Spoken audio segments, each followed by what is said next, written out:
Começo agradecendo o Rogério também pelo convite. É um prazer estar com Cecília, Camila, Gustavo, Bruno, desculpa. Bruno. Agradeço muito a possibilidade de estar nessa conversa. Eu vou fazer uma exposição basicamente amparada pelo argumento de que as forças que produziam ordem na periferia de São Paulo há 20 anos atrás, quando eu comecei a fazer trabalho de campo, ao invés, e que me espantavam muito de serem tão pujantes e tão presentes na vida cotidiana das periferias, ou seja, uma força muito claramente, né, o poder do que se chama crime, né, o mundo do crime, a vida no crime, um espaço, uma instância de poder nas periferias, o espaço das igrejas, o espaço da polícia, todos eles coexistindo como ordenadores do lugar. E também alguma pequena parte naquele momento, né, uma pequena parte de mercados emergentes, assim, muito focados em dinheiro. Ou seja, que essas quatro instâncias que antes eram, para mim, surpreendentes de serem tão vivas e tão pujantes em espaços da cidade, às vezes tão próximos dos nossos, etc. Eu comecei a fazer pesquisa de campo aqui na favela São Remo, né, do lado da USP. Fui para Carapicuíba, depois fiz muito campo nos últimos 15 anos, trabalhando na Zona Leste de São Paulo. Mas, naquele momento, eu me surpreendia daquilo ser tão vivo e de não haver uma ordem tão explícita, estatal, na vida cotidiana, como no nosso caso, né? O meu argumento mais geral nessa fala é que aquilo que antes me parecia uma coisa do passado, um atraso, algo que a modernidade, o desenvolvimento superaria, surpreendentemente, não só se expandiu muito, seja as primeiras vezes que eu ouvi falar de PCC na vida, na virada para os anos 2000 aqui, né, nas favelas aqui da Zona Oeste, se tornaram algo nacional, as igrejas evangélicas, que para mim eram coisas tão distantes, né, do modo como eu vi o mundo, se tornaram força política que são hoje, o mundo das polícias militares, que me parecia tão deslegitimado naquele momento, há 20 anos atrás, se torna a base sólida de grupos políticos centrais para o Brasil. E essa ideia de que o dinheiro é mediador de tudo, que você é o que você vale, que eu via muito na periferia, principalmente entre os jovens, que era uma coisa que para mim também me parecia muito instrumental, muito radicalmente monetarista, né? Não sem valores em volta, etc., também se tornasse justamente tão forte politicamente, né?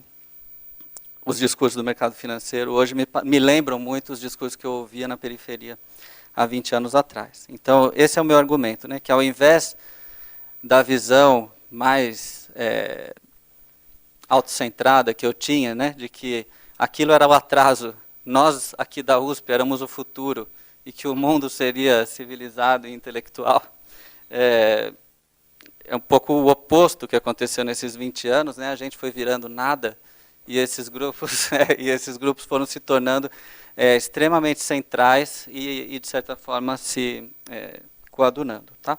Então, esse é o meu argumento mais geral. Vou fazer essa fala em duas partes. Tá? Uma primeira parte, eu vou contar um pouquinho a crítica que eu e todo mundo que discute junto esses temas na universidade, a gente tem feito às noções de crime organizado, e que acho que serviria também para a noção de violência urbana, para a noção de corrupção.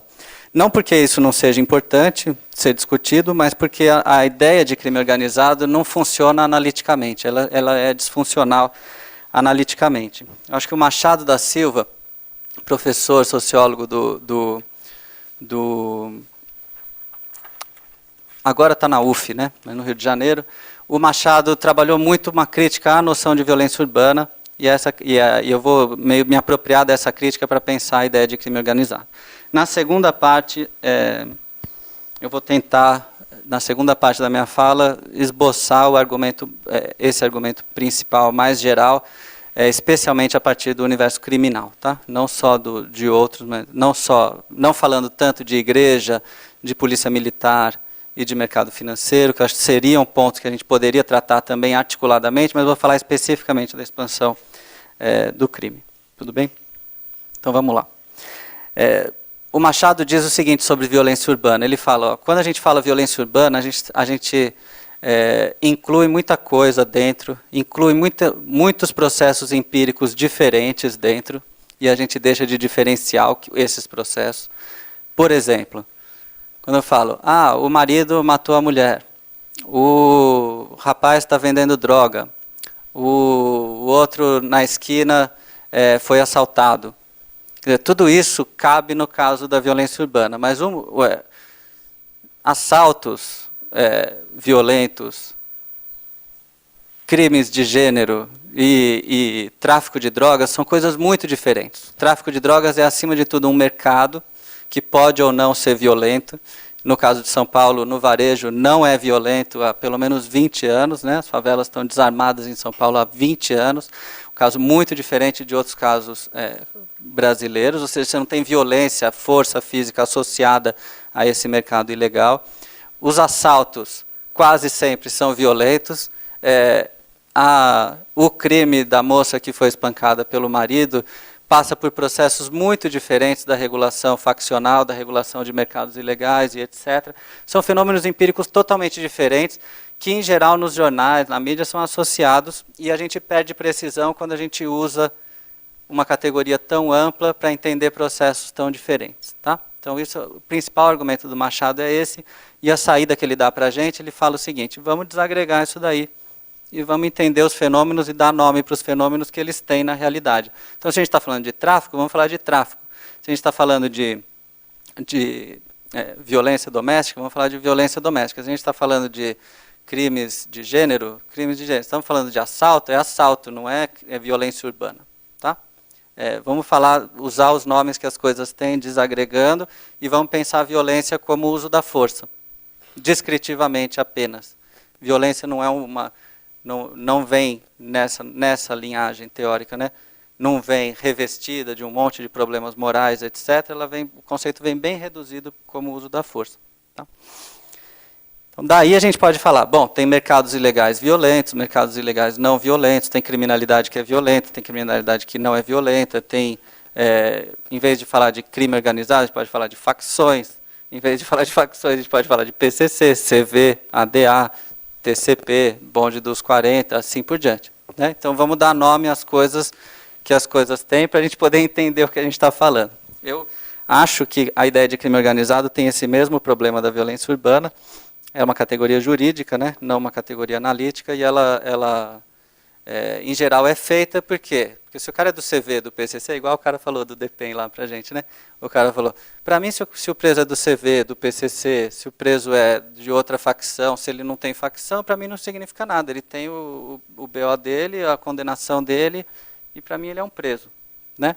Então, para o sociólogo não é isso. Se o cara é do CV, do PCC, se o cara é do B40, ou se o cara é de outro lugar, muda tudo, né? Porque essas facções não funcionam do mesmo jeito, os pertencimentos não são os mesmos, o que elas associam de mercado é muito diferente, o CV sempre foi, né? Sempre foi, como a Camila mostrou, né? Um grupo que começa politicamente, depois se especializa em controlar territórios de tráfico de drogas especificamente. O PCC tem uma história muito diferente dessa, né? Que é uma história de conectar diferentes mercados ilegais, né? Não faz diferença para o PCC se o cara é ladrão ou traficante, interessa que o cara é irmão, né? E assim por diante. Então isso, para nós, a gente prefere falar, dar os nomes que empiricamente fazem sentido, e por outro lado, do termo mais abstrato, mais alto, teoricamente, o que a gente diria é que nós estamos falando de conflito, né? Conflito social, conflito econômico, conflito urbano, conflito violento, e para mim a categoria conflito sempre foi uma categoria muito cara sociologicamente. Então, ao invés de eu falar de crime organizado com vocês aqui, claro que crime organizado é uma representação pública. Crime organizado é aquilo que a gente tem que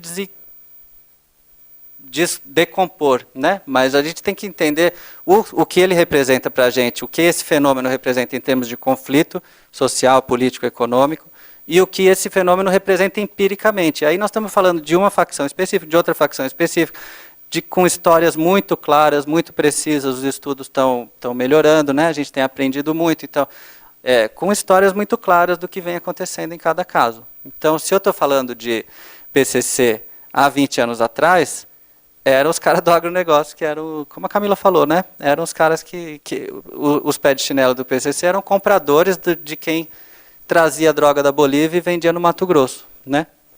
De repente, esses caras começaram a ter fazenda, de repente, esses caras começaram a atuar em outra escala. Eles eram os caras que, quando chegavam num porto, num aeroporto, eram os pés de chinelo e vinha por baixo conversando com os caras que punham a mala na esteira.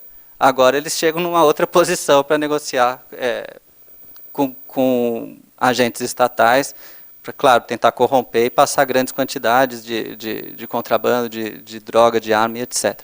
Então nós estamos falando de coisas que mudaram, de coisas que têm histórias e que têm histórias específicas. Enquanto a gente fica na categoria jurídica, a gente entende muito pouco essa especificidade e entende muito pouco dos efeitos em termos de conflito social, político, sobretudo, que esses grupos têm. Beleza? Então isso é a primeira parte. Já foi. Só esclarecimentos conceituais e um pouco a filosofia do trabalho, né? O trabalho é basicamente ir para campo, descrever o que está acontecendo e dar nome às coisas que estão acontecendo empiricamente, depois tentar subir para entender o conflito. Na minha trajetória, eu tive 3 grandes projetos de pesquisa relacionados ao conflito violento, né? Um projeto sobre o PCC, que foi publicado nesse livro aí, né? Que muitos anos discutindo o PCC, quantos anos, né? A gente ficou discutindo o PCC. Isso deu nesse livro aí.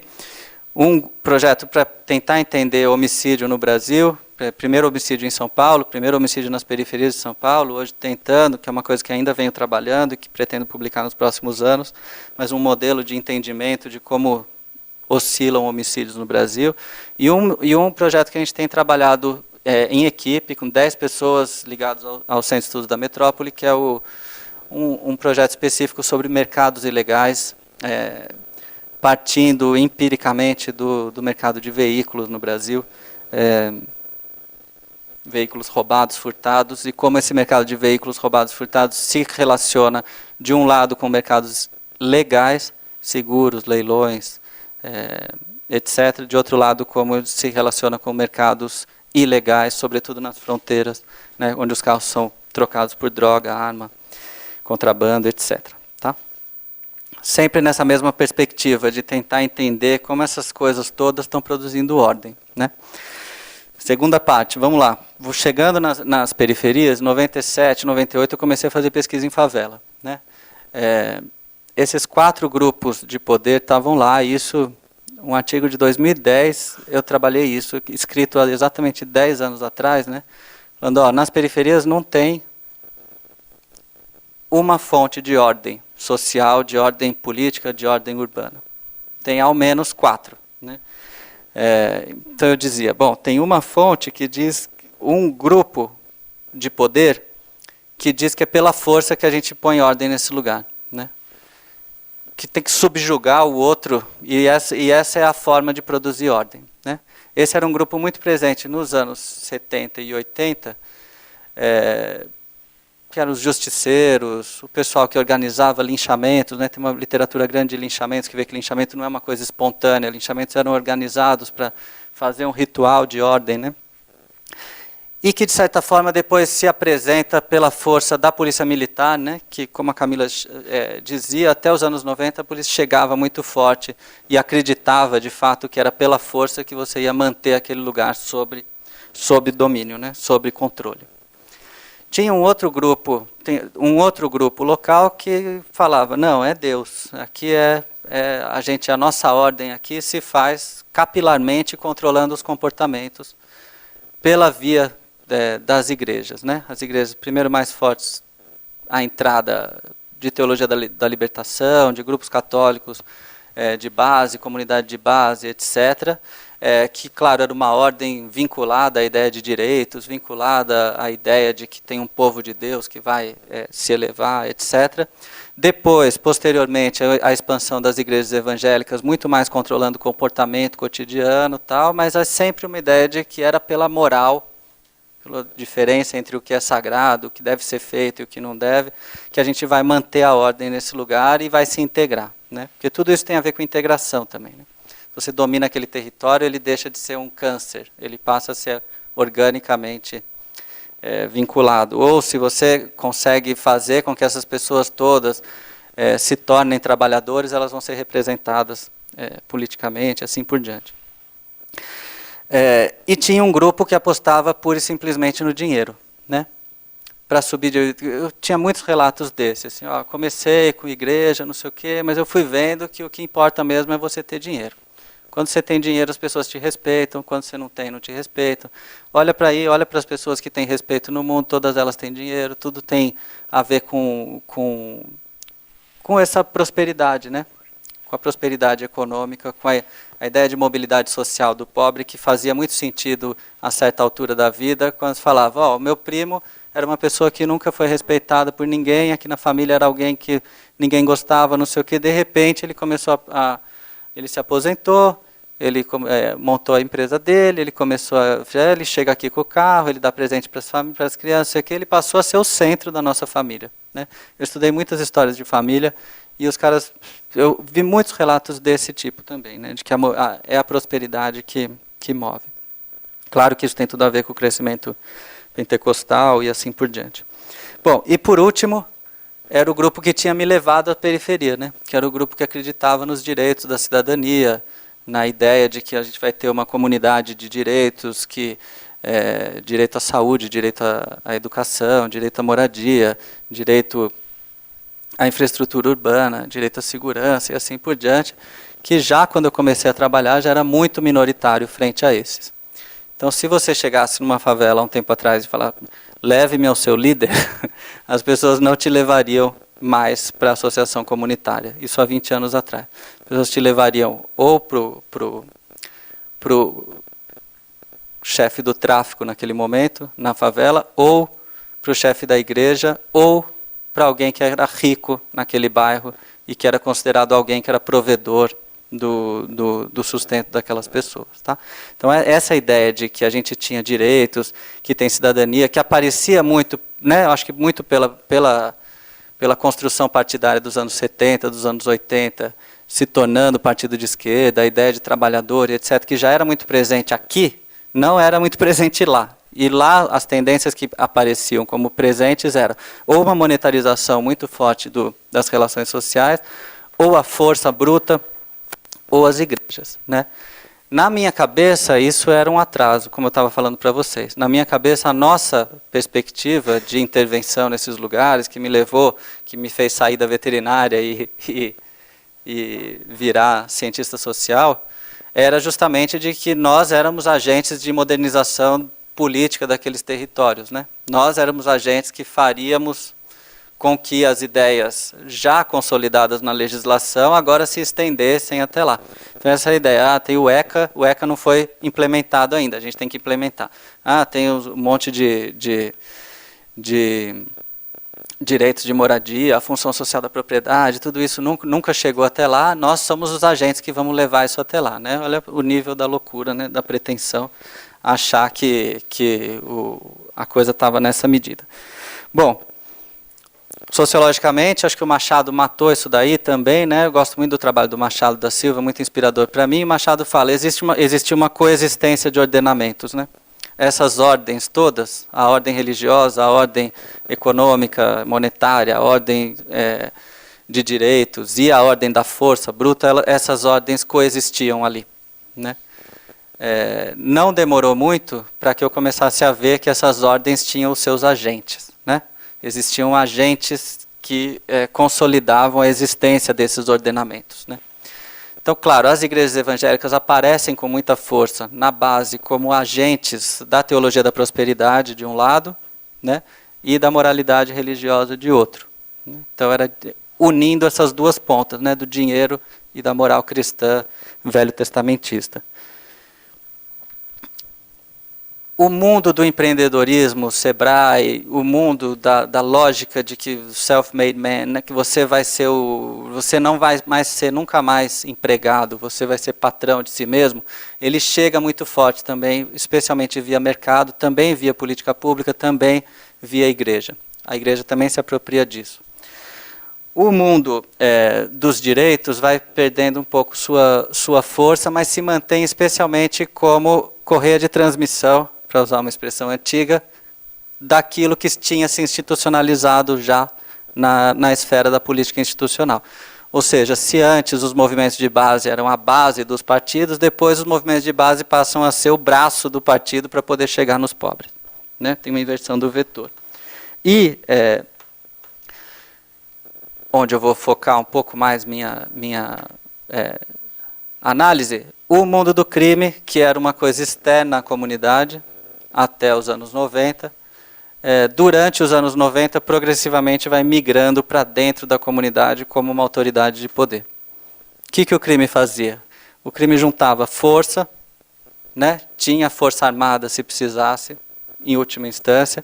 O crime começou a juntar dinheiro a partir dos anos 90 e começou a incorporar ele próprio essas lógicas, né, de monetarização. O crime tinha suas próprias ideologias, como a Camila falou, e num jeito que é pensado pela criminologia americana há muito tempo, já começava a incorporar os valores da grande sociedade para dentro, mas com sinal invertido. Né? Então, se você não dá certo lá no mundão, é porque o mundão está errado, e você vai dar certo aqui, porque aqui é o certo, e nós estamos pelo certo. Né? Então, você internaliza o valor do mundão, só que com sinal invertido é aqui, exatamente no antissistema, que você vai encontrar a sua possibilidade de ascensão moral e de emancipação como sujeito. Né? E o crime tem sua própria, no final, sua própria teologia, né? A sua ideia do sagrado, do profano, do que é certo, do que é errado. O crime se apresenta, então, como um fato social total, na medida, tentando, né, ir incorporando esses elementos de produção de ordem.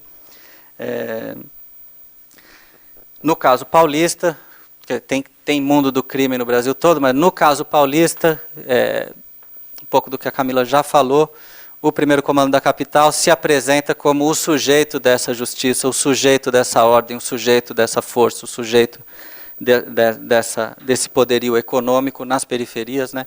E eu acho que na década passada, sobretudo, né, os anos 2000, andar nas favelas de São Paulo era uma experiência de conhecer essas diversas faces do PCC, né? Muito, muito, muito presente nos cotidianos, regulando justiça, regulando conflitos cotidianos entre as pessoas, regulando, sobretudo, homicídio, oferecendo oportunidades para os jovens do ponto de vista econômico, oferecendo uma ideologia antissistema, oferecendo uma ideia de que o mundo era injusto e que as pessoas podiam ali encontrar algum acolhimento e etc. E, claro, todo mundo muito religioso. Todo ladrão que você conversa, todo bandido que você conversa é um cara que acredita em Deus, crê que aquilo é o certo e que Dimas é o primeiro vida louca da história, como diz o rap. Tem toda uma teologia que sai disso daí também. Né? Aí as pessoas me perguntavam, mas o PCC é de esquerda? É um movimento social? Né? Tem para você pergunta isso também. Né? É de esquerda? Vai ter? Não, né? Claramente não. Claramente não é nessa narrativa que eles se inscrevem. Né? Claro que estão muito mais, se for para perguntar para as pessoas, né? Os fundadores e etc., evidentemente eles estariam mais à esquerda, mas estão situados simplesmente numa outra chave. Como a Camila estava falando, é antissistema, então se é Bolsonaro, se é Lula, se é Alckmin, pouco importa, é antissistema. Né? A gente tem uma postura antissistema e aqui é comunidade, não é sociedade, é comunidade. É comunidade de valores e é nós, e é tudo nosso, e são sempre essas as expressões que vão cimentando essa ideia de que somos aqui, né? Quem se parece comigo, quem é igual a mim, que são esses mesmos que estão na cadeia, esses mesmos que estão morrendo, esses mesmos que estão oprimidos, esses mesmos que não conseguiram estudar, todos esses aí somos nós, o resto é o sistema. Né? O crime vai fazendo tudo isso e dá certo, né? Dá certo porque as políticas de segurança permitem, né? Aliás, dão força, incentivam, que a Camila está falando, né? A gente sai de 40 mil presos em São Paulo para 250 mil em 20 anos. O processo de consolidação do encarceramento é o mesmo período histórico, né, de criação do PCC. Então você tem um sistema que vira PCC, tudo está em guerra fora, os anos 90 são a época das guerras em São Paulo, né? Todo mundo da periferia se lembra das guerras desse período, muita gente morrendo, taxa de homicídio lá em cima, muita vendetta, muita vingança entre grupos. Esses caras vão sendo presos e colocados dentro de um sistema que é paz, né? E que está em expansão, e que está em interiorização, e que está transferindo as lideranças, e assim por diante, né? Então, guerras dentro do sistema carcerário nos anos 90, Camila fala muito disso no trabalho dela, cedem a paz a partir de 2002, né, com uma que eu chamo de uma espécie de revolução interna no PCC. E você tem uma expansão do PCC não apenas das prisões para as periferias, como do estado de São Paulo para os outros estados do Brasil, né. Onde eu fiz pesquisa de campo, e foi assim que me foi relatado em outros lugares também, essa expansão é de um jeito muito específico, ela não tem a ver com guerra militar, ela tem a ver com aliança local, né. Então, tinha um cara que era muito conhecido como um traficante importante lá na favela do Madalena, onde eu mais trabalhei. Um rapaz estava preso, que era da favela também, tinha virado PCC dentro da cadeia. Esse rapaz voltou para a quebrada. A volta dele já era esperada. Todo mundo, ele vai voltar, é importante, ele vai, e tem cadeia, agora está tudo redondo, vai ser diferente. Pá. Daí estava aquela expectativa para o cara voltar. O cara volta, me contando depois, né? Sentou com o cara que era o chefe do tráfico naquele lugar, que tinha a molecada toda armada com ele. Isso eu estou falando de 2003. E ele senta com o cara e fala, é o seguinte, toca o seu negócio aí, eu não quero um centavo seu. O seu negócio é o seu negócio, a gente está aqui para trabalhar junto, para te ajudar. E eu acho que você vai ganhar muito mais se você estiver com a gente. Então, vou te pedir duas coisas só. Qualquer problema que você tiver, qualquer fita, qualquer treta, qualquer coisa, liga a nós que a gente resolve para você. E não mexe no preço. Deixa o preço rolando, porque tudo está igual. É tudo de igual em toda a região já, está tudo de igual, então você vai deixar o seu preço igual, que todo mundo está fazendo a mesma coisa, ninguém atravessa ninguém, assim que é. Várias negociações durante uma semana, 2 semanas, não mais do que isso, e a favela tinha virado PCC. Em várias favelas de São Paulo, e na grande maioria, foi assim que o PCC chegou e converteu o negócio, sem disparar nenhum tiro, sem uma guerra, sem briga, sem nada.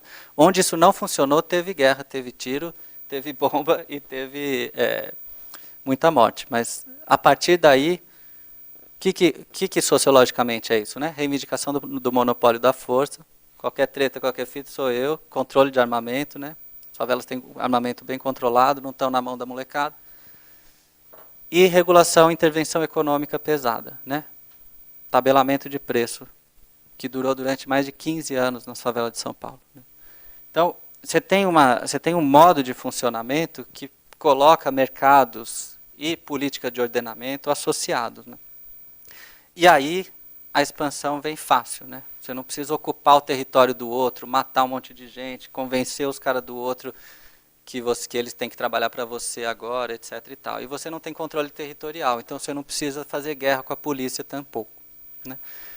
Como aquele grupo de dentro das prisões não tinha tanto dinheiro, eles passam a ter muito dinheiro a partir daí, né? Porque aquele cara que não era PCC continua não sendo PCC, mas a favela passa a ser PCC. E muita gente na favela vai virar PCC. Ou aquele cara que era o traficante local vira PCC também.